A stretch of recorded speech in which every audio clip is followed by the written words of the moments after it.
जय माँ विरजा स्टाइल मारिकी आज ब्लॉगटा स्टार्ट करुची। तो आम बाहरी गलु माँ तारिणी पाखक मोटू मोबाइल छड़े नहीं कि कहले आमको भी ब्लॉग रे आण तापर से माने वीडियो स्टार्ट करदेले। बाटरे माँ दांतवाणी मंदिर पड़े माँ दांतवाणी दर्शन करिके आमे गलु। बाटरे स्कूल पिला देखिकी आम स्कूल बेल कथा मन पड़गला। तापरे ये टिके ब्लॉग रे बेसी स्टाइल मारुतला फोन नहीं की। तापरे आमे गाड़ी रे तेल पकईदेलु आसिक टांकी रे। शाल जंगल दे आसी पहुंची गलु आमे माँ को पाखरे। तो आमे एबे जिबा माँ को दर्शन करिबा।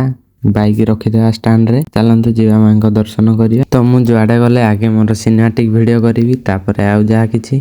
तो आमे जिबा एबे सिनेमैटिक किछि वीडियो करिबा तापर भोग किनिबा। भोग किनिकी जिबा भीतर को माँ को दर्शन करिबा।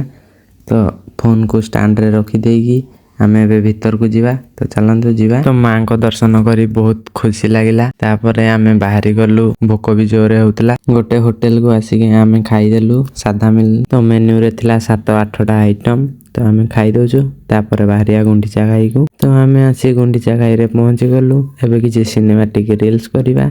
तो चलतु वाटर केमदी कोन पडुची देखिबा। तो एबे खरा दिन बहुत स्लो रे पानी पडुची।